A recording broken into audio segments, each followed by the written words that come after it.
Chapter 3 Jonathan Harker's Journal continued. When I found that I was a prisoner, a sort of white feeling came over me. I rushed up and down the stairs, trying every door and peering out of every window I could find. But after a little, the conviction of my helplessness overpowered all other feelings. When I look back after a few hours, I think I must have been mad for the time, for I behaved much as a rat does in a trap. When, however, the conviction had come to me that I was helpless, I sat down quietly, as quietly as I have ever done anything in my life, and began to think over what was best to be done. I am thinking still, and as yet have come to no definite conclusion. Of one thing only am I certain, that it is no use making my ideas known to the Count. He knows well that I am present, and as he has done it himself, and has doubtless his own motives for it, he would only deceive me if I trusted him fully with the facts. So far as I can see, my only plan will be to keep my hunch and my fears to myself, and my eyes open. I am, I know, either being deceived, like a baby, by my own fears, or else I am in desperate straits, and if the latter be so, I need and shall need all my brains to get through. I had hardly come to this conclusion when I heard the great door below shut. I knew that the Count had returned. He did not come at once into the library, so I went cautiously to my own room and found him making the bed. This was odd, but only confirmed what I had all along thought, that there are no servants in the house. When later I saw him through the chinks of the hinges of the door, laying the table in the dining room, I was assured of it. For if he does himself all these menial offices, surely it is proof that there is no one else in the castle. It must have been the Count himself who was the driver of the coach that brought me here. This is a terrible thought, for if so, what does it mean that he could comfort the wolves as he did by only holding up his hand for silence? How was it that all the people at Bistritz and on the coach had some terrible fear for me? What meant the giving of the crucifix, of the garlic, of the wild rose, of the mountain ash? Bless that good woman who hung the crucifix around my neck, for it is a comfort and a sign to me whenever I touch it. It is all that a thing which I have been told to regard with disfavor and as idolatrous, should in a time of loneliness and trouble be of help. Is it that there is something in the essence of the thing itself, or that it is a medium, a tangible help in conveying memories of sympathy and comfort? Sometime, if it may be, I must examine this matter and try to make up my mind about it. In the meantime, I must find out all I can about Count Dracula, as it may help me to understand. Tonight he may talk of himself if I turn the conversation that way. I must be very careful, however, not to awake his suspicion. Midnight. I have had a long talk with the Count. I asked him a few questions on Transylvania history, and he warmed up to the subject wonderfully. In his speaking of things and people, and especially of battles, he spoke as if he had been present at them all. This he afterwards explained by saying that to a boyar the pride of his house and name is his own pride, that their glory is his glory, that their fate is his fate. Whenever he spoke of his house, he always said we, and spoke almost in the plural, like a king speaking. I wish I could put down all he said exactly as he said it, for to me it was most fascinating. It seemed to have in it a whole history of the country. He grew excited as he spoke, and walked about the room pulling his great white moustache and grasping anything on which he laid his hands as though he would crush it by main strength. One thing he said, which I shall put down as nearly as I can, for it tells in its way the story of his race. We Sekais have a right to be proud, for in our veins flows the blood of many brave races who fought as the lion fights for lordship. Here, in the whirlpool of European races, the Ugric tribe bore them from Iceland the fighting spirit which Thor and Woden gave them, which their berserkers displayed to such fell intent on the seaboards of Europe, and of Asia and Africa too, that the peoples thought that the werewolves themselves had come. Here too, when they came, they found the Huns, whose warlike fury had swept the earth like a living flame, till the dying peoples felt that in their veins ran the blood of those old witches who, expelled from Scythia, had mated with the devils in the desert. Fools, fools! What the devil or what witch was ever so great as Attila, whose blood is in these veins. He held up his arms. Is it a wonder that we were conquering race, that we were proud, that when the Magyar, the Lombard, the Avar, the Bulgar, or the Turk poured his thousands on our frontiers, we drove them back? Is it strange that when Arpad and his legions swept through the Hungarian fatherland, he found us here when he reached the frontier, that the honfoglalás was completed there? And when the Hungarian flood swept eastward, the Székelyes were claimed as kindred by the victorious Magyars, and to us for centuries was trusted the guarding of the frontier of Turkeyland. Aye, and more than that endless duty of the frontier guard, for as the Turks say, water sleeps and the enemy sleeps less. Who more gladly than we throughout the four nations received the bloody sword, or at its warlike call flock quitter to the standard of the king? When was redeemed that great shame of my nation, the shame of Kosovo, when the flags of the Wallach and the Magyar went down beneath the crescent? Who was it but one of my own race who as voivode crossed the Danube and beat the Turk on his own ground? This was a Dracula indeed. Woe was it that his own unworthy brother, when he had fallen, sold his people to the Turk and brought the shame of slavery on them. Was it not this Dracula, indeed, who inspired that other of his race, who in a later age again and again brought his forces over the great river into Turkland, who, when he was beaten back, came again and again, though he had to come alone from the bloody field where his troops were being slaughtered, since he knew that he alone could ultimately triumph? They said that he thought only of himself. Bah! What good are peasants without a leader? Where ends the war without a brain and heart to conduct it? Again, when after the battle of Mohács, we two of the Hungarian yoke, we of the Dracula blood, were amongst their leaders, for our spirit would not brook that we were not free. Ah, young sir, the Székelyes and the Dracula as their heart's blood, their brains, and their swords can boast a record that mushroom growths like the Habsburgs and the Romanovs can never reach. The warlike days are over, but that is too precious a thing in these days of dishonorable peace, and the glories of the great races are as a tale that is told. It was by this time close on morning, and we went to bed. Memorandum. This diary seems horribly like the beginning of the Arabian Nights, for everything has to break off at cockcrow, or like the ghost of Hamlet's mother. 12th of May. Let me begin with facts. They are meager facts, verified by books and figures, and of which there can be no doubt. I must not confuse them with experiences which will have to rest on my own observation or my memory of them. Last evening, when the Count came from his room, he began by asking me questions on legal matters and on the doing of certain kinds of business. I had spent the day whirling over books, and simply to keep my mind occupied, went over some of the matters I had been examining at Lincoln's Inn. There was a certain method in the Count's inquiries, so I shall try to put them down in sequence. The knowledge may somehow or sometime be useful to me. First, he asked if a man in England might have 2 solicitors or more. I told him he might have a dozen if he wished, but that it would be not wise to have more than one solicitor engaged in one transaction, as only one could act at a time, and that the change would be certain to militate against his interest. He seemed thoroughly to understand, and went on to ask if there would be any practical difficulty in having one man to attend, say, to banking, and another to look after shipping in case local help were needed in a place far from the home of the banking solicitor.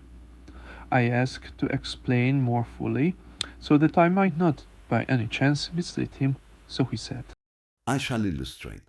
Your friend and mine, Mr. Peter Hawkins, from under the shadow of your beautiful cathedral at Exeter, which is far from London, tries for me, through your good self, my place at London. Good. Now here, let me say frankly, lest you should think it strange that I have sought the services of one so far off from London, instead of one resident there, that my motive was that no local interest might be served, save my wish only, and as one of London residents might, perhaps, have some purpose of himself or friends to serve, I went thus afield to seek my agent, whose labour should be only to my interest. Now, suppose I, who have much of affairs, wish to ship goods, say, to Newcastle or Durham or Harwich, or Dover? Might it not be that it could with more ease to be done by co-signing to one in these ports? I answered that certainly it would be most easy, but that we solicitors had a system of agency, one for the other, so that local work could be done locally on instruction from any solicitor, so that the client, simply placing himself in the hands of one man, could have his wishes carried out by him without further trouble. But Said he. I could be at liberty to direct myself. Is it not so? Of course, I replied, and such is often done by men of business who do not like the whole of their affairs to be known by any one person. Good. He said, and then went on to ask about the means of making consignments and the forms to be done through, and of all sorts of difficulties which might arise, but by forethought could be guarded against. I explained all these things to him to the best of my ability, and he certainly left me under the impression that he would have made a wonderful solicitor, for there was nothing that he did not think of or foresee. For a man who was never in the country, and who did not evidently do much in the way of business, his knowledge and acumen were wonderful. When he had satisfied himself on these points of which he had spoken, and I had verified all as well as I could by the books available, he suddenly stood up and said, Have you written since your first letter to our friend Mr. Peter Hawkins, or to any other? It was with some bitterness in my heart that I answered that I had not, that as yet I had not seen any opportunity of sending letters to anybody. Then write now, my young friend. He said, laying the heavy hand on my shoulder. Write to our friend and to any other and say, if it will please you, that you shall stay with me until a month from now. Do you wish me to stay so long? I asked, for my heart grew colder at the thought. I desire it much, nay, I will take no refusal. May your master, employer, what you will, engage that someone should come on his behalf. It was understood that my needs only were to be consulted. I have not stinted. Is it not so? What could I do but bow acceptance? It was Mr. Hopkins' interest, not mine, and I had to think of him, not myself, and besides, while Count Dracula was speaking, there was that in his eyes and in his bearing which made me remember that I was a prisoner, and that, if I wished it, I could have no choice. The Count saw his victory in my bow, and his mastery in the trouble of my face, for he began at once to use them, but in his own smooth, resistless way. I pray you, my good young friend, that you will not discourse of things other than business in your letters. It will doubtless please your friends to know that you are well and that you look forward to getting home to them. Is it not so? As he spoke, he handed me 3 sheets of notepaper and 3 envelopes. They were all of the finesse foreign post, and looking at them, then at him, and noticing his quiet smile, with the sharp canine teeth lying over the red underlip, I understood as well as if he had spoken that I should be more careful what I wrote, for he would be able to read it. So I determined to write only formal notes now, but to write fully to Mr. Hopkins in secret, and also to Minna, for to her I could write shorthand, which would puzzle the Count if he did see it. When I had written my 2 letters, I sat quiet, reading a book whilst the Count wrote several notes, referring as he wrote them to some books on his table. Then he took out my 2 and placed them with his own, and put by his writing materials, after which, the instant the door had closed behind him, I leaned over and looked at the letters which were face down on the table. I felt no compunction in doing so, for under the circumstances I felt that I should protect myself in every way I could. One of the letters was directed to Samuel F. Bennington, number 7, The Crescent, Woodbine, another to Herr Leutner, Warnock. The fourth was to Coutts and Co., London, and the fourth to Hiram Klopstock and Beirut, bankers, Budapest. The second and fourth were unsealed. I was just about to look at them, and I saw the door handle move. I sank back in my seat, having just had time to resume my bow before the Count, holding still another letter in his hand, entered the room.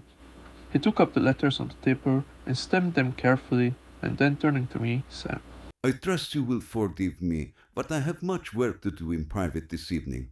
You will, I hope, find all things as you wish. At the door he turned, and after a moment's pause said, Let me advise you, my dear young friend, nay, let me warn you with all seriousness, that should you leave these rooms, you will not by any chance go to sleep in any other part of the castle.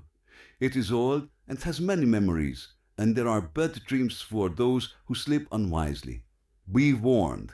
Should sleep now or ever overcome you, or be like to do, then haste to your own chamber or to these rooms, for your rest will then be safe. But if you be not careful in this respect, then He finished his speech in a gruesome way, for he motioned with his hands as if he were washing them. I quite understood. My only doubt was as to whether any dream could be more terrible than the unnatural and horrible net of gloom and mystery which seemed closing around me. Later. I endorsed the last words written, but this time there is no doubt in question. I shall not fear to sleep in any place where he is not. I have placed the crucifix over the head of my bed. I imagine that my rest is thus freer from dreams, and there it shall remain. When he left me, I went to my room. After a little while, not hearing any sound, I came out and went up the stone stair to where I could look out towards the south. There was some sense of freedom in the vast expanse, inaccessible though it was to me, as compared with the narrow darkness of the courtyard. Looking out on this, I felt that I was indeed in prison, and I seemed to want a breath of fresh air, though it were of the night. I am beginning to feel this nocturnal existence tell on me. It is destroying my nerve. I start at my own shadow, and am full of all sorts of horrible imaginings. God knows that there is ground for my terrible fear in this accursed place. I looked out over the beautiful expanse, bathed in soft yellow moonlight, till it was almost as light as day. And the soft light in the distant hills became melted, and the shadows in the valleys and gorges of velvet blackness. The mere beauty seemed to cheer me. There was peace and comfort in every breath I drew. As I leaned from the window, my eyes was caught by something moving a story below me, and somewhat to my left, where I imagined, from the order of the rooms, that the windows of the Count's own room would look out. The window at which I stood was tall and deep, stone mullioned, and though weather-worn, was still complete. But it was evidently many a day since the case had been there. I drew back behind the stonework and looked carefully out. What I saw was the Count's head coming out from the window. I did not see the face, but I knew the man by the leg and the movement of his back and arms. In any case, I could not mistake the hands which I had had so many opportunities of studying. I was at first interested and somewhat amused, for it is wonderful how small a matter will interest and amuse a man when he is a prisoner. But my very feelings changed to repulsion and terror when I saw the whole man slowly emerge from the window and began to crawl down the castle over the dreadful abyss, face down, with his cloak spreading out around him like great wings. At first I could not believe my eyes. I thought it was some trick of the moonlight, some weird effect of shadow, but I kept looking, and it could not be delusion. I saw the fingers and toes scratch the corners of the stones, worn clear of the mortar by the stress of years, and by thus using every projection and inequality move downwards with considerable speed, just as a lizard moves along a wall. What manner of man is this, or what manner of creature is it in the semblance of man? I feel the dread of this horrible place overpowering me. I am in fear, an awful fear, and there is no escape for me. I am encompassed about with terrors that I dare not think of. 15th of May. Once more I have seen the Count go out in his lizard fashion. He moved downwards in a sidelong way, some 100 feet down, and a good deal to the left. He had vanished into some hole or window. When his head had disappeared, I leaned out to try and see more, but without avail. The distance was too great to allow a proper angle of sight. I knew he had left the castle now, and thought to use the opportunity to explore more than I had dared to do as yet. I went back to the room, and taking a lamp, tried all the doors. They were all locked, as I had expected, and the locks were comparatively new. But I went down the stone stairs to the hall where I had entered originally. I found I could pull back the bolts easily enough and unhook the great chains. But the door was locked, and the key was gone. That key must be in the Count's room. I must watch should his door be unlocked, so that I may get it and escape. I went on to make a thorough examination of the various stairs and passages, and to try doors that opened from them. One or two small rooms near the hall were open, but there was nothing to see in them except old furniture, dusty with age and moth-eaten. At last, however, I found one door at the top of the stairway which, though it seemed locked, gave a little under pressure. I tried it harder, and found that it was not really locked, but that the resistance came from the fact that the hinges had fallen somewhat, and the heavy door rested on the floor. Here was an opportunity which I might not have again, so I exerted myself and with many efforts forced it back so that I could enter. I was now in a wing of the castle further to the right than the rooms I knew and the story lower down. From the windows I could see that the suite of rooms lay along to the south of the castle, the windows of the end room looking out both west and south. On the latter side, as well as to the former, there was a great precipice.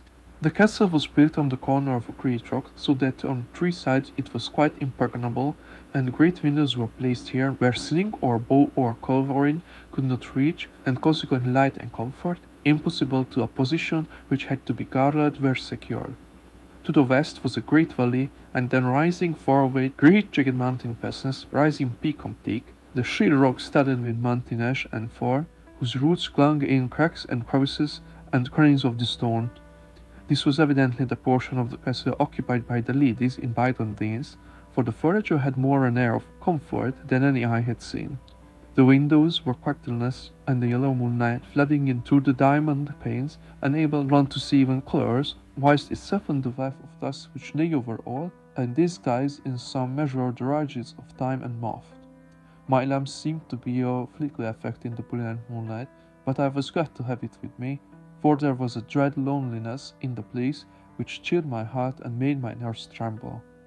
It was better than living alone in the rooms, which I had come to hate from the presence of the Count, and after trying a little to school my nerves, I found a surquietude come over me. Here I am sitting at a little oak table, where in old times possibly some fair lady sat to pen, with much thought and many glasses, her ill-spelled love letter, and writing in my diary in shorthand all that has happened since I closed it last. It is the 19th century, up to date, with a vengeance, and yet, unless my senses deceive me, the old centuries had and have powers of their own which mere modernity cannot kill. Later, the morning of 16th of May. Thought to preserve my sanity, for to this I am reduced. Safety and the assurance of safety are things of the past. Whilst I live on here, there is but one thing to hope for, that I may not go mad, if indeed I be not mad already. If I be sane, then surely it is maddening to think that all of the foul things that lurk in this hateful place, the Count is the least dreadful to me, that to him alone I can look for safety, even though this be only wise I can serve his purpose. Great God, merciful God, let me be calm, for out of that way lies madness indeed. I begin to get new lights on certain things which have puzzled me. Up to now I never quite knew what Shakespeare meant when he made Hamlet say, "My tablet, quick, my tablet, this made that I put it down," etc. For now, feeling this still, my own brain were unhinged, or as if the shock had come which must end in its undoing, I turned to my diary for repose. The habit of entering accurately must help to soothe me. The Count's mysterious warning frightened me at the time. It frightens me more not when I think of it, for in the future he has a fearful hold upon me. I shall fear to doubt what he may say. When I had written in my diary, and who fortunately replaced the book and pen in my pocket, I felt sleepy. The Count's warning came into my mind, but I took pleasure in disobeying it. The sense of sleep was upon me, and with it the obstinacy which sleep brings as outrider. The soft moonlight soothed, and the wide expanse without gave a sense of freedom which refreshed me. I determined not to return tonight to the gloom-haunted rooms, but to sleep here, where of old ladies had sat and sung and lit sweet lies, whilst their gentle breasts were set forth a man folk away in the midst of remorseless wars. I drew a great couch out of its place near the corner, so that as I lay, I could look at the lovely view to east and south, and unthinking of and uncaring for the dust, compose myself for sleep. I suppose I must have fallen asleep. I hope so, but I fear, for all that followed was startlingly real, so real that now, sitting here in the broad, full sunlight of the morning, I cannot in the least believe that it was all sleep. I was not alone.